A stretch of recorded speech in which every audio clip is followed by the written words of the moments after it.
வணக்கம். IAS academy ஆசிரியர் தகுதி தேர்வில் சோசியல் சயின்ஸில் சிவிக்ஸ் பாடத்திலேருந்து நம்ம சிலபஸ் வைஸாக, அதாவது டாபிக் வைஸாக நம்ம தொடர்ந்து வீடியோஸ் பார்க்க போகிறோம். ஒவ்வொரு டாப்பிக்கும் ஒரு வீடியோ அப்படிங்கிற மாதிரி நம்ம பார்க்க போகிறோம். ஒவ்வொரு வீடியோலையும் பார்த்திங்கன்னா இங்கிலீஷ் தமிழ் பைலிங்குவலில் கிளாஸ் இருக்கும். ஸ்கூல் புக்கில் இருந்து தான் நம்ம பார்க்க போகிறோம், சரிங்களா? அதில் ஸ்கூல் புக்கில் ரொம்ப இம்பார்ட்டண்ட் பாயிண்ட்ஸ் இருக்கும் பார்த்திங்களா, அதையும் புக் பேக் கொஸ்டின்ஸையும் பார்க்க போகிறோம். இதை நீங்கள் படிச்சுட்டு இருக்கவங்களுக்கு ரிவிஷன் பண்ணுறதுக்கு ரொம்ப யூஸ்ஃபுல்லாக இருக்கும், சரிங்களா? சரி, இந்த டாபிக் பார்க்கலாம். First diversity. What is diversity? பன்முகத்தன்மைனா என்ன? People speak different language. மக்கள் பல்வேறு மொழிகளை பேசுகிறாங்க, சரிங்களா? அதே மாதிரி ஃபெஸ்டிவல்ஸ், பண்டிகைகள், பல்வேறு ஃபுட்டு உணவுகள் எடுத்துக்கிறாங்க. இப்படி பண்பாடுகள், இப்படி பல்வேறு விதமான டிஃப்ரெண்ட்டாக இருந்தாலும் நம்ம எப்படி இருக்கிறோம்? இந்தியாங்கிற ஒரு ஒற்றுமையோடு இருக்கிறோம், சரிங்களா? இதை தான் என்ன சொல்கிறோம்? டைவர்சிட்டி, பன்முகத்தன்மை அப்படின்னு சொல்கிறோம். சரி, இப்போ இந்தியாவில் டைவர்சிட்டி எப்படி வந்தது? ஓகேவா? பன்முகத்தன்மை இந்தியாவில் எப்படி வந்தது? 5000 ஆண்டுகளுக்கு முன்னாடி, 5000 இயர்ஸ்க்கு முன்னாடியே பார்த்தீங்கன்னா நம்மளுடைய சிவிலைசேஷன், நாகரிகம் இந்தியாவில் இருந்தது. ஓகேங்களா? சரி, இப்போ எப்படி நமக்கு டைவர்சிட்டி வந்திருக்கோம் அப்படின்னா, different parts of the world, அதாவது உலகத்தில் பல்வேறு பகுதிகளிலிருந்து மக்கள் என்ன பண்ணுறாங்க? இந்தியாவுக்கு வராங்க. ஸோ அதன் மூலம், அந்த தாக்கத்தின் மூலம் என்ன ஆகுது? இந்தியாவில் பல்வேறு இன மக்கள் உருவாகிறாங்க, சரிங்களா? ஸோ அவங்க லேண்ட், அதாவது நில வழியாகவும் கடல் வழியாகவும் இந்தியாவுக்கு வந்தாங்க. அப்படி நவீன இந்திய இனம் அப்படின்னு சொன்னால், அதாவது மாடர்ன் ரேஸ் அப்படின்னு சொன்னால் யாரெல்லாம் சொல்லலாம்? Dravidians, நீக்ரோயிட்ஸ், Aryans, அல்ஃபைன்ஸ், மங்கோலோயிட்ஸ். தமிழில் திராவிடர்கள், நீக்ரோட்டர்கள், ஆரியர்கள், ஆல்ஃபைன்கள் மற்றும் மங்கோலியர்கள். ஸோ இப்படி நம்ம அது பார்க்கணும். ஸோ இவங்க வந்தனால இந்தியாவில் என்னென்ன தாக்கம் ஏற்பட்டு என்னென்ன பன்முகத்தன்மை, டைவர்சிட்டி வந்தது அப்படின்னா, first landforms and lifestyles diversity. அதாவது என்ன சொல்கிறாங்க? நில அமைப்புகள் மற்றும் நம்முடைய வாழ்வியல் முறைகளில் ஒரு பன்முகத்தன்மை, டைவர்சிட்டி வந்தது. அடுத்து சோசியல் டைவர்சிட்டி, சமூக பன்முகத்தன்மை. ரிலீஜியஸ் டைவர்சிட்டி, சமய சார்பற்ற, அதாவது சமய பன்முகத்தன்மை. லிங்குவாஸ்டிக் டைவர்சிட்டி, மொழி அடிப்படையில் பன்முகத்தன்மை.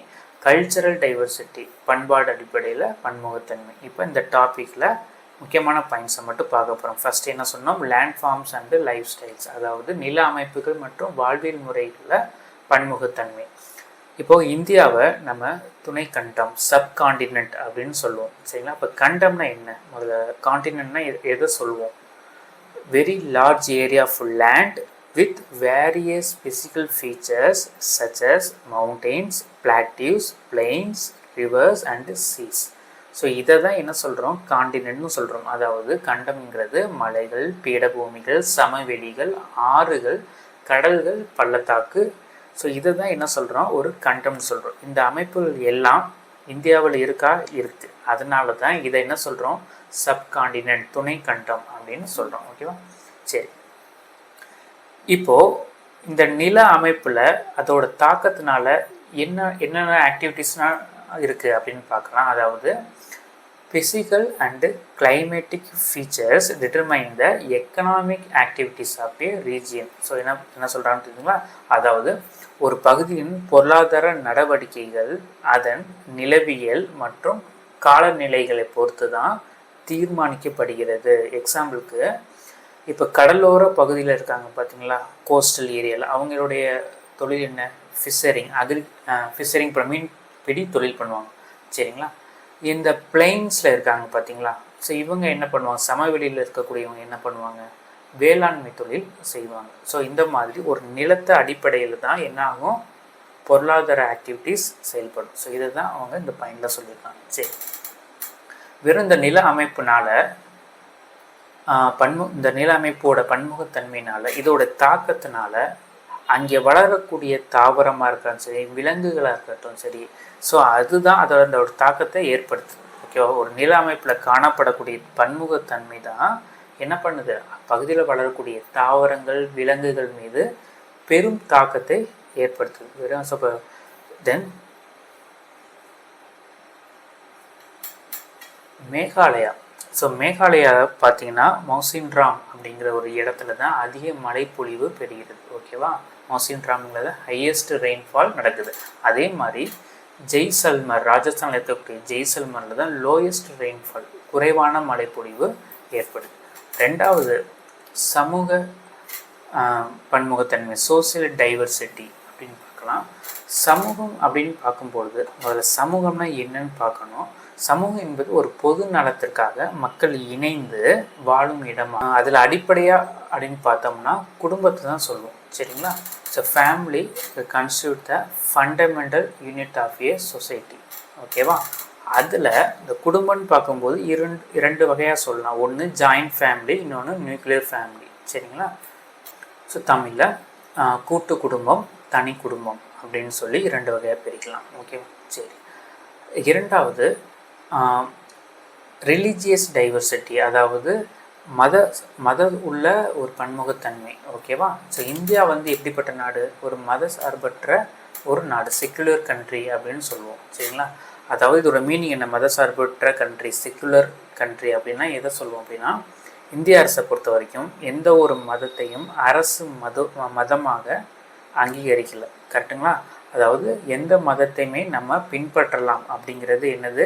நம்மளுடைய அடிப்படை உரிமை, ஃபண்டமெண்டல் ரைட்ஸ், சரிங்களா? சரி, இப்போ இந்தியாவை பொறுத்த வரைக்கும் பல்வேறு மதங்கள் இருக்குது. இந்து மதம் இருக்குது, இஸ்லாமியம், கிறிஸ்துவம், சீக்கிய மதம், புத்த மதம், சமண மதம், ஜொராஸ்ட்ரிய மதம். ஸோ இது எல்லாமே இருக்குது. அதே மாதிரி நம்ம இந்தியாவில் பல்வேறு விழாக்களுக்கு நம்ம தான் ஹோம், தாயகமாக இருக்கிறோம், ஓகேவா? அடுத்தது லிங்குவாஸ்டிக் டைவர்சிட்டி. லிங்குவாஸ்டிக் அப்படின்னா மொழிசார் பன்முகத்தன்மை. இந்தியாவை பொறுத்தவரைக்கும் 2001 ஆண்டு, அதாவது 2001 122 மேஜர் லாங்குவேஜ், முக்கிய மொழிகள் இருந்தது, ஓகேவா? அதில் அதர் லாங்குவேஜ்னு பார்த்தா 1599, ஓகேவா? Other languages. இதில் ரொம்ப முக்கியமான ஃபேமிலி, அதாவது ஓல்டஸ்ட் லாங்குவேஜ் அப்படின்னு சொல்லி இந்தியன் லாங்குவேஜ் ஃபேமிலி அப்படின்னு எதை சொல்லுவோம் அப்படின்னா, இந்தோ ஆரியன், திராவிடன், ஆஸ்ட்ரோஸ்டிக் அண்டு சைனோ திபெத்தியன், ஓகேவா? இந்தோ ஆரியன், திராவிடன், ஆஸ்ட்ரோஆஸ்டிக், சீன திபெத்தியன். ஸோ இதை தான் என்ன சொல்லுவோம்? இந்த 4 தான் என்ன சொல்லுவோம்னா நம்மளுடைய oldest and Indian language family, குடும்பம்னு சொல்லுவோம், ஓகேவா? சரி, இப்போது 2011 சென்சஸ் படி என்ன சொல்கிறாங்க? ஹிந்தி தான் அதிக மக்களால் பேசப்படுகிற ஒரு மொழி. எவ்வளோ பெர்சன்டேஜ் பேசுகிறாங்க? 43.63%, ஓகேவா? அதுக்கப்புறம் பெங்காலி, தெலுங்கு, மராத்தி, தமிழ் பொறுத்த வரைக்கும் 5.89% பேசுகிறாங்க, ஓகே. இந்த மொழி இதோட தாக்கம் எப்படி இவ்வளோ மொழிகள் வந்தது அப்படின்னா, நமக்கு பல்வேறு நாடுகள் நம்ம மீது படையெடுத்து வந்தாங்க, ஓகேவா? ஸோ குறிப்பாக பார்த்தீங்கன்னா Portuguese, Dutch, British, Danish, French, டச்சுக்காரவங்க, டேனியர்காரங்க, அண்டு ஃபைனலாக யார் வந்தால் பிரிட்டிஷ். ஸோ இந்த பிரிட்டிஷ் கடைசியாக வந்தாங்க. ஆல்மோஸ்ட் அவங்க தான் ரொம்ப வருடம், கரெக்டுங்களா? அவங்க தான் ரொம்ப வருடம் ஆண்டனால அந்த ஆங்கிலம் தான் நமக்கு ஒரு முதன்மையான மொழியாக மாறிடுச்சு.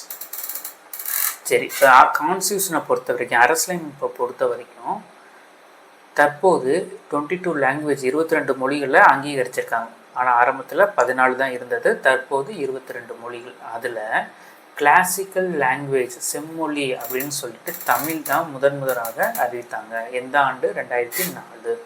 அதே மாதிரி தமிழுக்கு அப்புறம் 6 மொழிகளை அறிவிச்சிட்டாங்க, சரிங்களா? சான்ஸ்கிரிட்டு, தெலுங்கு, கன்னடம், மலையாளம், ஒரியா. சான்ஸ்கிரிட் 2005, தெலுங்கு, கன்னடம் 2008, மலையாளம் 2013, ஒரியா 2016. ஸோ அடுத்த டாபிக் கல்ச்சரல் டைவர்சிட்டி, பண்பாட்டு பன்முகத்தன்மை. ஸோ பண்பாடு அப்படின்னா என்ன? மக்களுடைய மொழி, உடை, உணவு முறை, மதம், சமூக பழக்க வழக்கங்கள், இசை, கலை மற்றும் கட்டிடக்கலை. ஸோ இதை தான் என்ன சொல்கிறோம்? பண்பாடுன்னு சொல்கிறோம். இங்கிலீஷில் cultural refers to customs and practice of people, their language, dress code, cuisine, religion, society habits, music, art and architecture. So இதை தான் என்ன சொல்கிறோம்? கல்ச்சரல்னு சொல்கிறோம். ஸோ இதுலேயும் நமக்கு டிஃப்ரெண்ட் இருந்தாலும் எப்படி இருக்கிறோம்? ஒரு ஒற்றுமையாக இருக்கிறோம், புரிச்சுன்னா?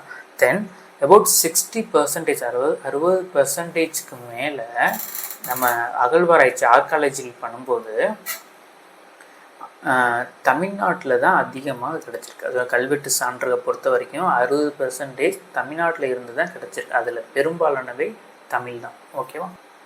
Popular dances and music of இந்தியாவில் புகழ்பெற்ற நடனங்கள் மற்றும் இசைகள் பொறுத்த வரைக்கும் பாருங்கள்.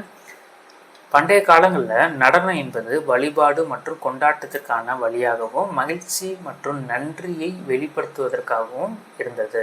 தமிழில் இந்துஸ்தானி, கர்நாடக இசை, தமிழ் செவ்வியல் இசை, நாட்டுப்புற இசை, லாவணி இசை மற்றும் கஜல் இசை. ஓகேவா? ஸோ இவ்வளோ வெரைட்டிஸ் ஆஃப் மியூசிக்ஸ் நம்மகிட்ட இருக்குது.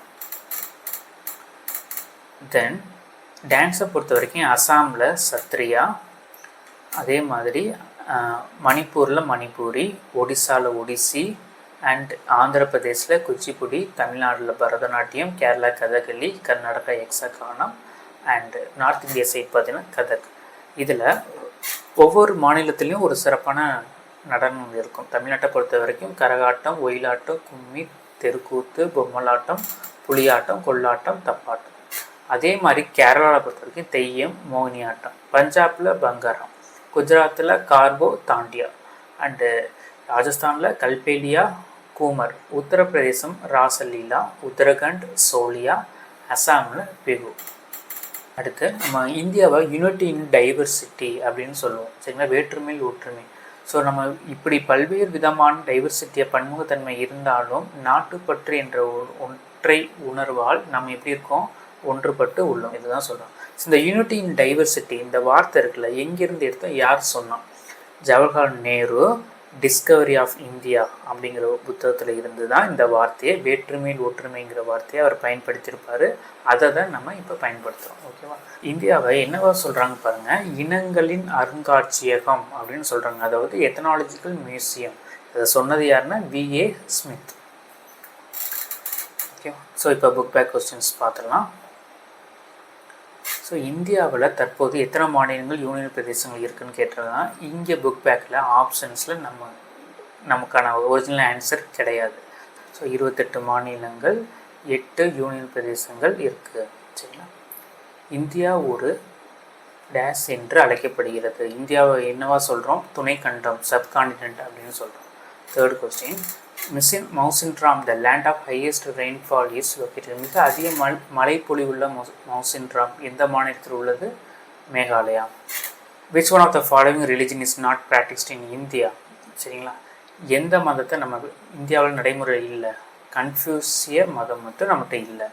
அடுத்து எத்தனை மொழிகள் 8வது அட்டவணையில் 8th ஷெடியூலில் இருக்குது? 22 மொழிகள். ஓணம் ஃபெஸ்டிவல் எங்கே செலிப்ரேட் பண்ணுறோம்? கேரளாவில். மோகினியாட்டம் எங்கே செலிப்ரேட் பண்ணுறோம்? கேரளாவில். டிஸ்கவரி ஆஃப் இந்தியா என்ற நூலினை எழுதியவர் ஜவஹர்லால் நேரு. யூனிட்டி இன் டைவர்சிட்டிங்கிற வார்த்தையை யார் முதலில் பயன்படுத்தினா? ஜவஹர்லால் நேரு.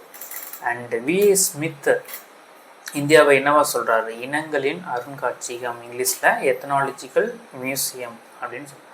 ஸோ அடுத்தது ஃபில்லப் பார்க்கலாம். ஒரு பகுதியில் டேஸ் நடவடிக்கைகளில் அப்பகுதியின் நிலவியல் கூறுகளும் காலநிலைகளும் பெரிதும் தீர்மானிக்கின்றன. Geographical features and climatic conditions determine the என்ன ஆக்டிவிட்டீஸை டிட்டர்மைன் பண்ணுது? எக்கனாமிக், பொருளாதார ஆக்டிவிட்டீஸை பண்ணுது. Jaisalmer the land of lowest rainfall. Correct தானா? மிகவும் குறைந்த மழைப்பொழிவு உள்ள ஜெய்சால்மார் எங்கே உள்ளது? Rajasthan. Tamil was declared as classical language. செம்மொழியாக அறிவிக்கப்பட்டது தமிழ் எந்த ஆண்டு? 2004. Bihu festivals is celebrated in Bihu திருவிழா எங்கே செலிப்ரேட் பண்ணுறாங்க? அசாமில். அடுத்து மேட்ச் ஆஃப் ஃபாலோவிங். நீக்ரோய்கள் அப்படிங்கிறது இந்தியன் ரேஸ், இந்திய இனங்கள். கோஸ்டல் ஏரியாஸ் அப்படிங்கிறது ஃபிஷரி. ஓகேவா? அதாவது கடற்கரை பகுதியில் என்ன பண்ணுவோம்? மீன்பிடி தொழில். ஜொராஸ்ட்ரியம்ங்கிறது ஒரு இந்திய மதம். வேற்றுமையில் ஒற்றுமை, யூனிட்டி இன் டைவர்சிட்டிங்கிறது இந்தியா. நன்றி.